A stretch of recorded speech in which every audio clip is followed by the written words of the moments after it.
Is the bond market hearing what it wants to hear, or did something actually change last week? What's interesting to me is I immediately went to the Citigroup Economic Surprise Index, and it's actually been increasing. In other words, actually, analysts have been too pessimistic with recent data points that have come out about the U.S. economy than in actuality what we've actually gotten. So to me, it suggests that perhaps there's a little bit of a disconnect here between the actual data that we've been receiving and the sentiment shift that we've seen from certainly people expecting with the Fed. Troy? Well, look, we always looked at next year as somewhere between 2 and 4 hikes, 4 at the most, 2 on the lower end. But what you've seen, particularly with Clarita's statements last week, it was walking back what Powell said early in October, where he said the neutral rate was very far away. We're very far away. So, you know, what markets are looking at now is we all knew that growth was going to slow going into next year.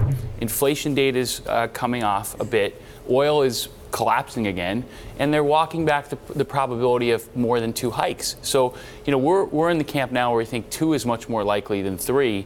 And if things soften enough overseas, there is a potential for 1. Yeah. After a December hike, of course. So let's take a step back. Steve Wieiting, you've got the chairman of the Federal Reserve about 6 weeks ago, sitting around a table, speaking to an audience and essentially saying, neutral, I don't know where it is, but we're a long way from it. That's right. 6 weeks later, the vice chairman of the Federal Reserve is essentially saying, neutral, I don't know where it is, but I think we're pretty close. So is the daylight between the chairman and the vice chair, or did something change in 6 weeks? Well, just recall that Powell himself at Jackson Hole said all of these concepts are really mostly bunk, that we can't really know where this neutral is in real time. So I think the semblance of data dependence, right, just saying that, well, of course, we're not going to ignore all this and stay completely on autopilot, and that if financial conditions were tightening extremely sharply, but data is still strong, oh, we'll just look at the strong data.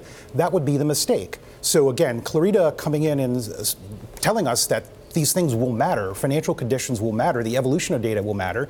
That's helpful for markets to move away and be a little more flexible. Yeah, and the key there is financial conditions have tightened significantly this year, right? I mean, if you look at what's happened to the dollar, credit spreads have finally started to widen.